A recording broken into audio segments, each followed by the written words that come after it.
ورحمة الله وبركاته. الحمد لله نحمده ونصلي على رسوله الكريم أما بعد فقد قال الله تعالى في كلامه المجيد والفرقان الحميد أعوذ بالله من الشيطان الرجيم إن الله وملائكته يصلون على النبي يا أيها الذين آمنوا صلوا عليه وسلموا تسليما اللهم صل على سيدنا مولانا محمد وعلى آل سيدنا مولانا محمد. قال الله تعالى في كلامه المجيد والفرقان الحميد وما أرسلناك إلا رحمة للعالمين. وقال الله تعالى في كلامه المجيد والفرقان الحميد الذي خلق الموت والحياة ليبلوكم أيكم أحسن عملا وهو العزيز الغفور. صدق الله العلي العظيم.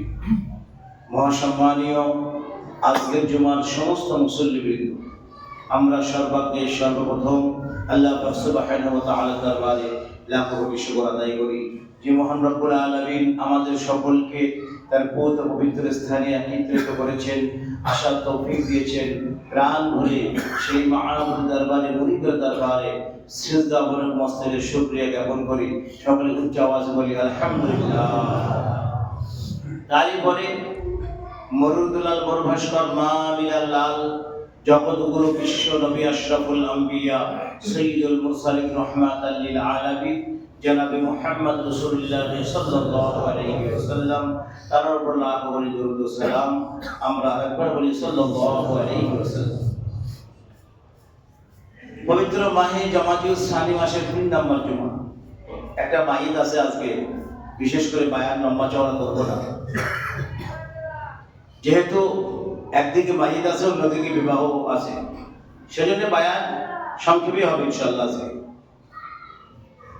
আমি গত জুমায় যে ওয়াজ করছিলাম, আজকে সেদিকে যাব। তার আগে কয়েকটি কথা আমি বলবো। আল্লাহ পাক বলছেন আল্লাযী খালাকাল মাউতা ওয়াল হায়াতা লিয়াবলুয়াকুম আইয়ুকুম আহসানু আমালা। তোমাদের ভিতরে কে কর্মে অধিক সৎকর্মশীল, এটা পরীক্ষা করার জন্য আমি জীবন এবং মৃত্যুকে সৃষ্টি করেছি। আল্লাহ পাকের উদ্দেশ্য আছে ভিতরে। জীবন আর মৃত্যুকে আল্লাহ এজন্য সৃষ্টি করেছেন আমাদের ভিতরে কে কর্মে অধিক সৎকর্মশীল, ভালো কাজ কে বেশি করতে পারে, কে আল্লাহর ওলি হতে পারে, কে কুতুব হতে পারে, এ সম্পর্কে আল্লাহ পাক জীবন এবং মৃত্যুকে সৃষ্টি করেছেন আমাদের মাঝে। কারণ যখন কোনো বাচ্চা ভূমিষ্ঠ হয় আমরা আনন্দিত হই, আনন্দ উপভোগ করি। যখন মাইয়েত হয় তখন আমরা কান্নাকাটি করি। দুনিয়ার সিস্টেমটা উল্টো।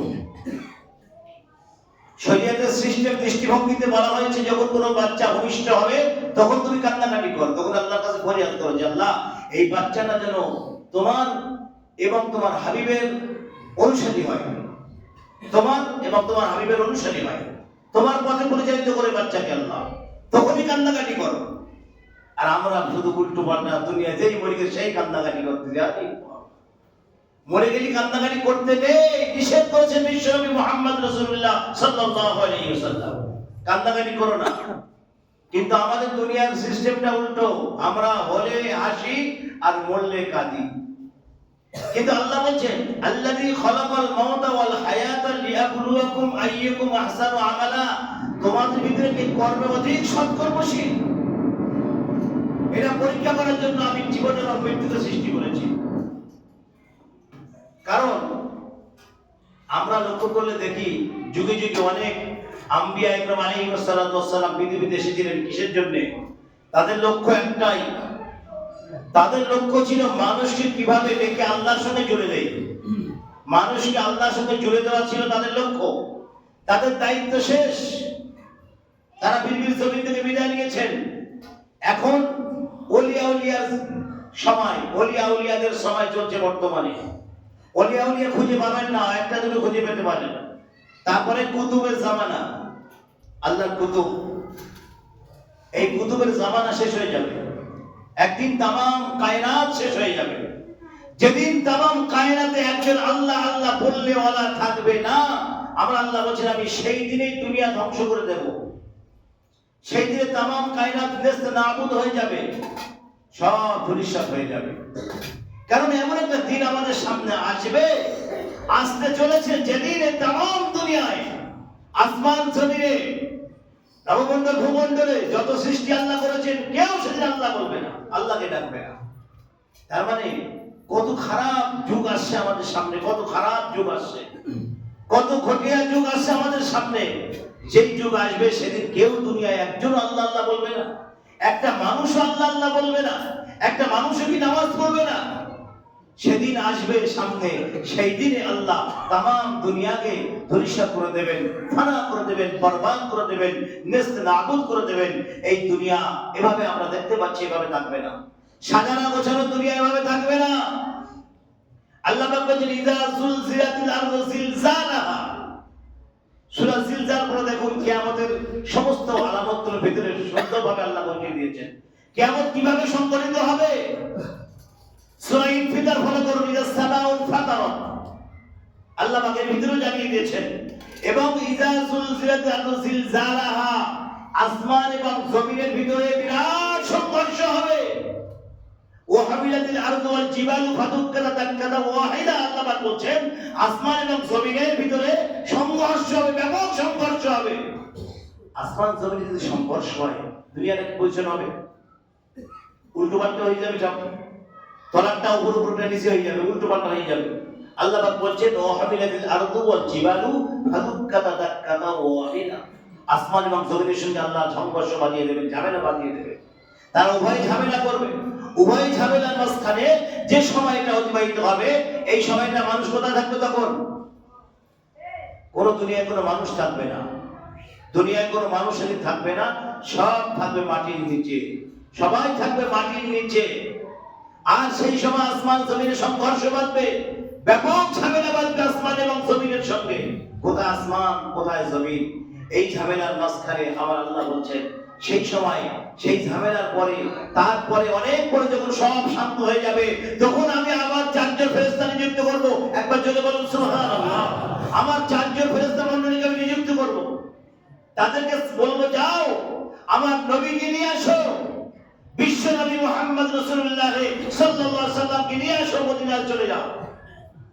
ফেরেশতারা আসবেন, দেখবেন, খুঁজবেন, খুঁজে পাবে না। আল্লাহ আবার তারা ফিরে যাবে, আল্লাহ বলে আল্লাহ আমরা তো তোমার নবীকে খুঁজে পাই নাই। আল্লাহ বলবেন যাও এই জায়গায় গিয়ে দেখো চারটে দাগ কাটা আছে, ওই জায়গায় গিয়ে আমার নবীকে সালাম দাও, যাও আমার নবীকে সালাম দাও আর নবীকে নিয়ে আসো। আমার আল্লাহ বলছেন নবী কবরস্থানে যাবে, কবরস্থানে গিয়ে সালাম দেবে, আমার নবী উঠবে, উঠে আসবেন, কিন্তু আমার নবীর চেহারায় কাদা লেগে থাকবে, নবীর চেহারায় কাদা লাগা থাকবে, কাদা মাখা অবস্থা নবী হাসরের ময়দানে উঠবে। কারণ কোন মানুষ যদি না কান্নাকাটি করে কবরে শুয়ে, তার কবরে কাদা থাকবে কিভাবে? কবরে কাদা থাকাটা কোনো ব্যাপার নয়, কিন্তু বিশ্বনবী মুহাম্মদ সাল্লাল্লাহু আলাইহি ওয়াসাল্লাম কবরে শুয়ে শুয়ে কাঁদছেন। যেখান থেকে মারা গিয়েছেন সেখান থেকে আজ পর্যন্ত কবরে কাঁদছেন উম্মতের জন্য, আল্লাহুম্মা গফির লি উম্মতি রাব্বি হাব লি উম্মতি, আমার জন্য আমার নবী এখনো কাঁদছেন মদিনার কবরস্থানে শুয়ে। কারণ কান্নাকাটি করার একটাই লক্ষ্য, একটাই উদ্দেশ্য, যে আল্লাহ আমার উম্মতকে আপনি মাফ করে দেন, আমার উম্মতকে আপনি ক্ষমা করে দেন। কিন্তু যারা আমার নবীর উম্মত হবে, নবীর উম্মত সবাই দাবি করবে হাসরের ময়দানে যে আল্লাহ ওই জামানায় ওই নবীর উম্মত ছিলাম, আখির নবীর উম্মত ছিলাম। আল্লাহ বলবে আখির নবীর উম্মত ছিলি কিনা তোমরা প্রমাণ করবো। আল্লাহ সেটা প্রমাণ করবেন। আল্লাহ সব জানেন, তারপর প্রমাণ কেন করবেন?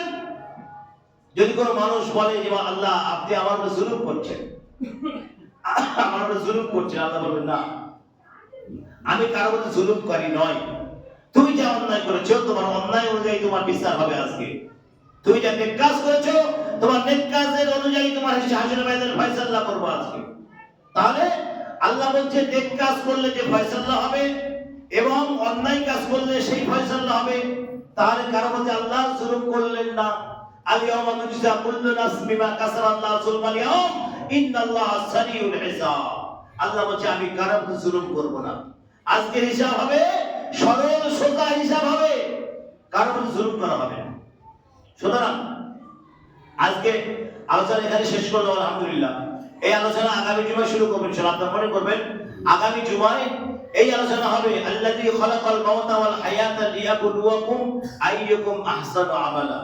ইনশাআল্লাহ আল্লাহ পাক আমাদের সকলকে শোনা এবং বোঝার চাইতে বেশি বেশি আমল করার তৌফিক দান করুন। আমরা সবাই বলি আল্লাহুম্মা আমিন। নামাজের শেষে জানাজা আছে, আপনারা জানেন, সবাই জানাজা পড়তে যাবেন আলহামদুলিল্লাহ।